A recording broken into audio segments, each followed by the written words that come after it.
Local productions seen on Delta College Public Media are made possible with support from viewers like you. Thank you.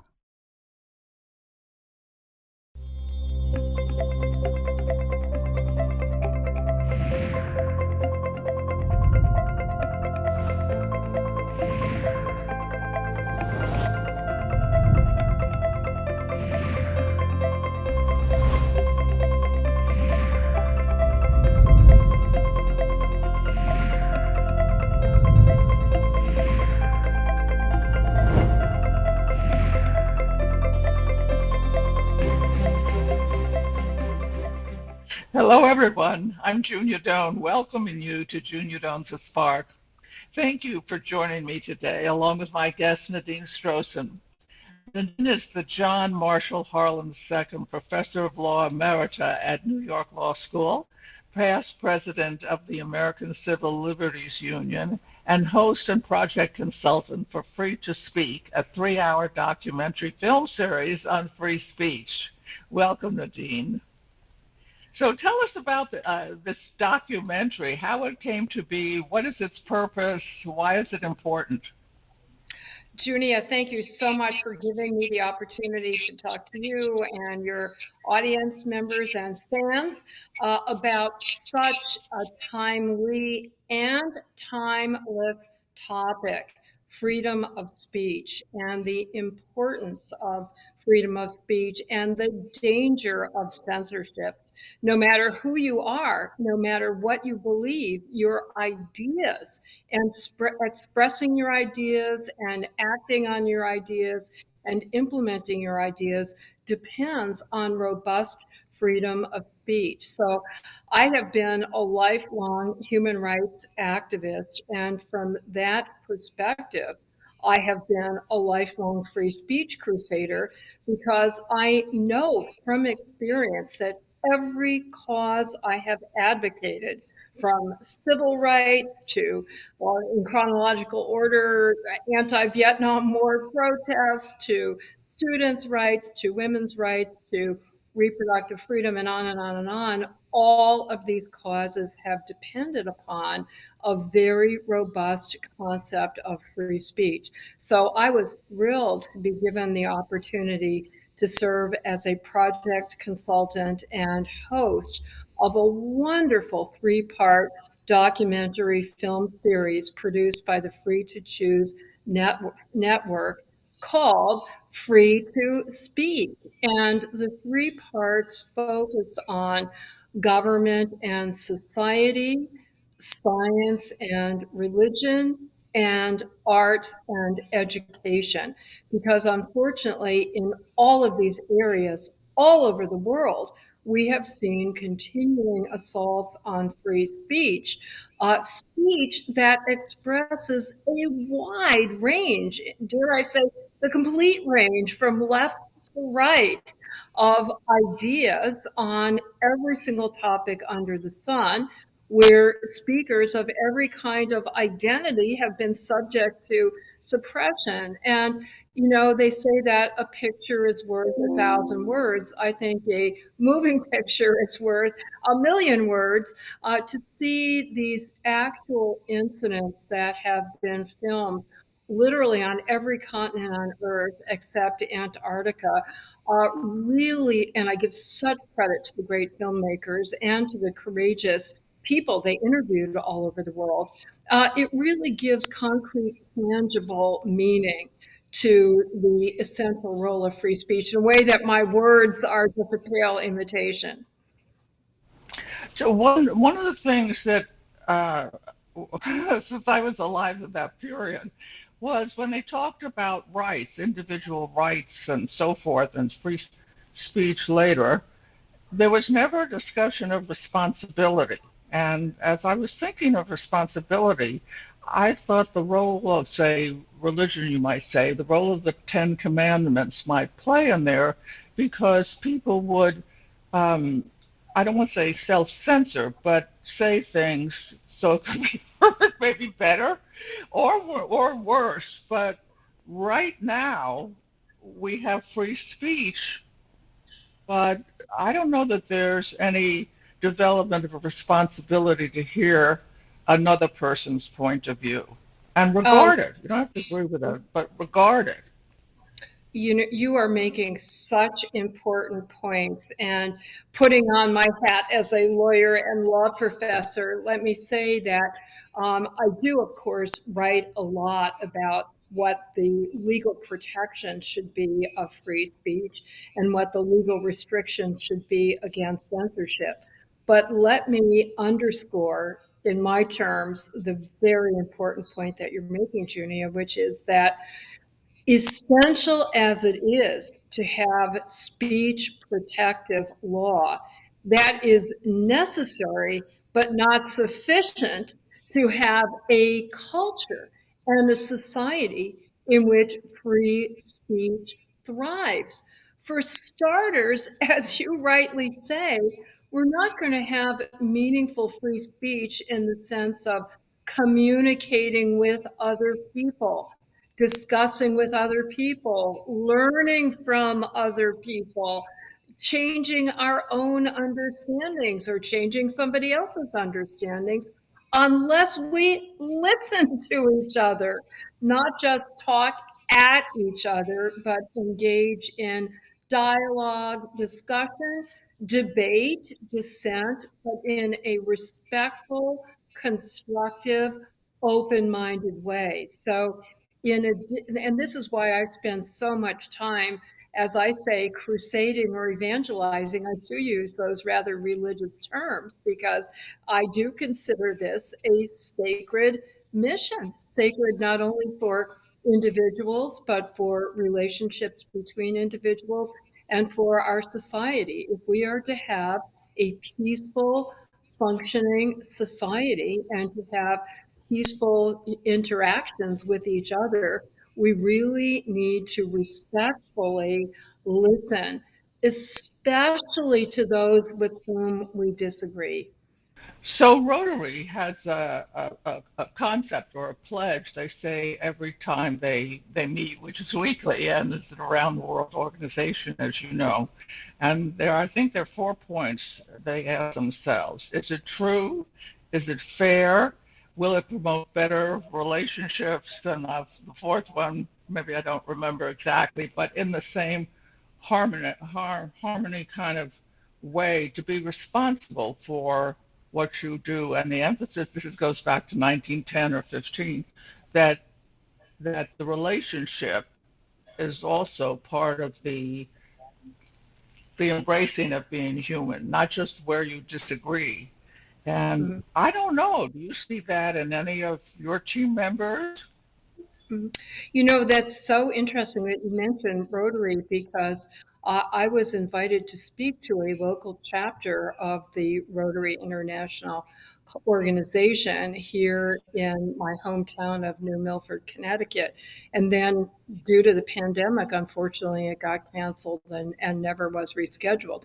But to prepare for that, I did read the Rotary Principles, and I was so struck by the deep commitment to the values that you mentioned, and also as part of that, to hearing different perspectives and respectfully engaging with different perspectives. Quite frankly, I had just thought of it as an important service organization that I know provides a lot of services in local communities, but I hadn't realized the extent to which it is devoted to free speech values and promoting a free speech culture. Fortunately, we do see a lot of other organizations that are either newly formed to pursue these same principles or are newly re energized precisely because of all the problems that have been justly publicized about record breaking polarization and division and the breakdown of discourse and dialogue, including in sectors of our society where you would expect them to be the most preserved and the most important, namely our campuses. And we know that those have disintegrated into warring groups of students shouting slogans at each other, the antithesis of the kind of enlightened, respectful, but robust discourse that we would expect and hope for on campuses. So, the good news, the silver lining to that cloud is many of us have noted the problems, and we therefore are seeing on campus, let me start there, an upsurge of new organizations formed by students and by faculty, and also supported by the administration to renew their commitment and their training to respectful listening, respectful dialogue, respectful and constructive discourse. So, what disturbs me, just as a fellow citizen, is that people sort of narrow their impression of another person based on their attitude on pick it, political parties, anything. Mhm. And I feel that's sort of not compatible with being a human being because we all have greater range than our opinion on any one thing.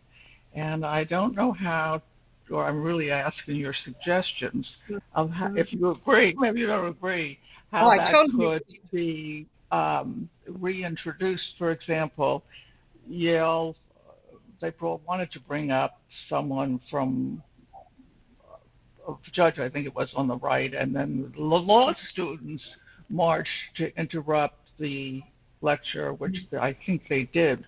But there was no, I don't know, why are they, they're going to be lawyers? What are they thinking about violence? What have they Mhm. learned from this since there was Mhm. nothing, nothing Yeah. that said, hey, kids, you're on the wrong track here. You got to respect others' positions. So, how do we, or do you think it's useful even to try and broaden people's access so to other human beings beyond the point where they disagree? I couldn't agree with you more, Junia, that every single one of us is a very complex and unique individual who cannot possibly be reduced to, one binary set of categories. Oh, you are a Republican, or you are a Christian, or you are a member of the ACLU. I mean, any single factor may be correct, but it's only one of an infinite number of identity and experience and idea factors that makes each one of us a unique human being. And so we deprive ourselves of the opportunity to get to know interesting individuals if we're going to have a worldview that, for example, if I disagree with you on one point, or I disagree with the platform of one organization of which you're a member, therefore I'm going to reject you as a human being and reject any opportunity to interact with you. First of all, I think that there's not going to be anybody in the world with whom you are going to agree on every single point. I used to make this point when I was president of the American Civil Liberties Union for 18 years. And, everybody loves to tell me, and they still do, about, the one issue where they really disagreed with the ACLU. And I said, look, for such a complex, large organization that deals with so many different issues, you couldn't possibly be a thinking person and agree on 100% of them. In fact, that's what the National Board of Directors that I presided over did, was to debate each other about what our positions should be on complicated issues with multiple civil liberties concerns involved, which is often the case. And I can barely remember a single issue in all of those years where there was unanimity. There almost always was dissent. Or I've had a very happy marriage for going on half a century now. And my dear husband and I have very strong disagreements on particular issues that we both feel strongly about.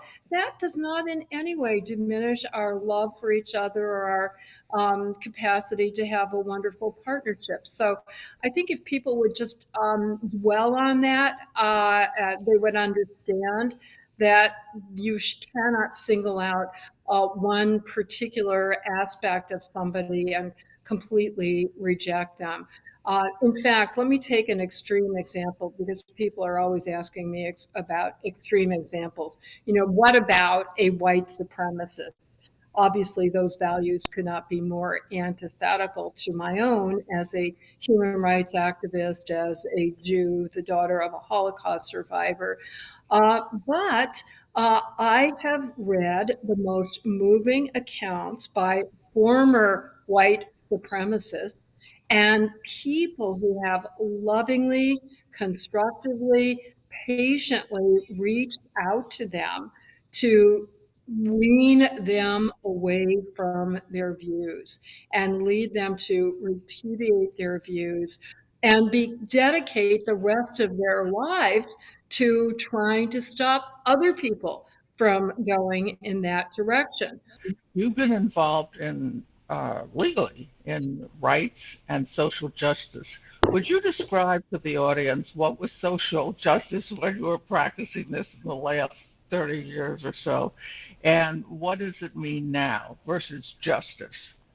I think that no two people can possibly agree, even on what justice means, right? That's why we see even the nine extremely highly educated, thoughtful justices on the US Supreme Court who have devoted their lives to studying particular issues will split 5 to 4, sometimes even more fragmented about what is justice in a particular case. To take one recent example that many people debate in the political process as well, many people strongly believe that affirmative action programs that take race into account or gender into account in the admissions process for higher education, many people believe that that is a form of justice given the history and ongoing reality of discrimination against people of certain races or genders, etc.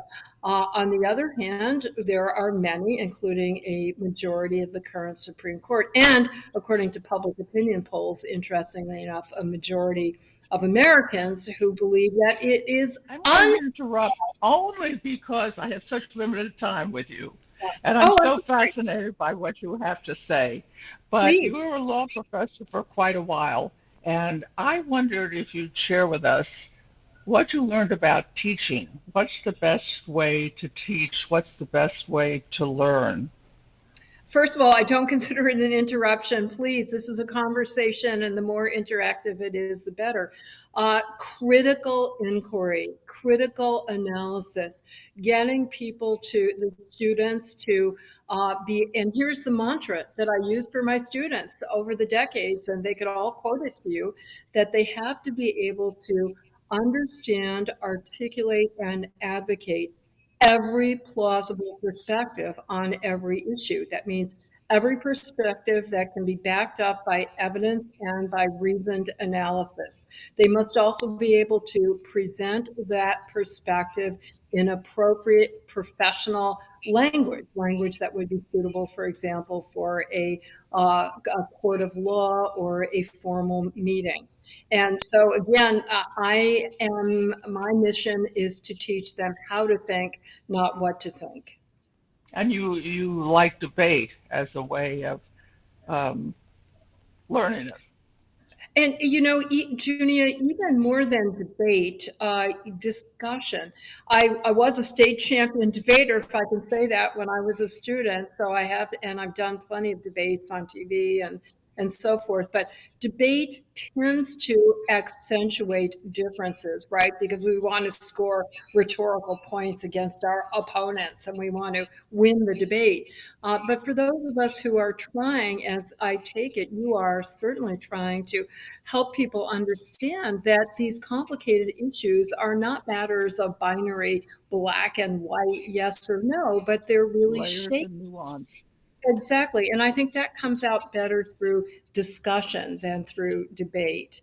What's the Hmm. so debate an argument? What's the strongest counter argument you could make? Or to quote the title of a book of one of my friends, what would it take for me to change my mind. So if I were given certain evidence or given a certain analysis, I would have to acknowledge that my position is not fixed in stone. But you know, one of the things that I read over and over, and I learn it myself because I try to be that way, is how to listen. Hmm. Yeah. Just to understand what the other person is trying to tell you. And I Yes. would say that's missing in our education, or unless you get it from the family. Was yours an intellectual family? Yes, even though my mother was only a high school graduate, she desperately wanted to go to college, but her economic and social circumstances were such, this was before the second wave of the women's movement, that it wasn't possible, but she was constantly reading. She's what we would call an autodidact. My father, although he was a Holocaust survivor and went through horrible hardships, including being removed from his studies in Germany because he was a Jew, came from a family that was extremely well educated, and he had been well educated to the point that he went into the concentration camp, and then he worked, and just admirably as a refugee in this country, worked his way through City College, which then was very hospitable to many refugees. And both of my parents really prized reading and education. And I could not be more grateful to both of them for that. When you What talk did they emphasize in raising you? What values did you hear over and over or observe? the values that I observed were definitely um, equality of opportunity. I was born in 1950, and this was a period long before the second wave of the women's movement. It was the classical era of the stay at home mom. And my mother, who had been channeled into that outlet herself and was a fabulous mother, but, you know, regretted that she didn't have other options, really bent over backwards to make sure that I, as a female, would see every possible opportunity open for me. And obviously, my father, having been denied so many opportunities because of his religious, ethnic heritage, also had the same commitment. They both followed the civil rights movement in the United States very closely. I remember when the National Organization for Women was founded, my mother immediately became a member, and they were very proud of educational achievements and pursuing knowledge, but not for its own sake, so that you could have a more meaningful life and contribute meaningfully to your society. We seem to be in a period of rising violent anti Semitism. In anything you've learned over your career or life, have you a suggestion or two how to diminish that?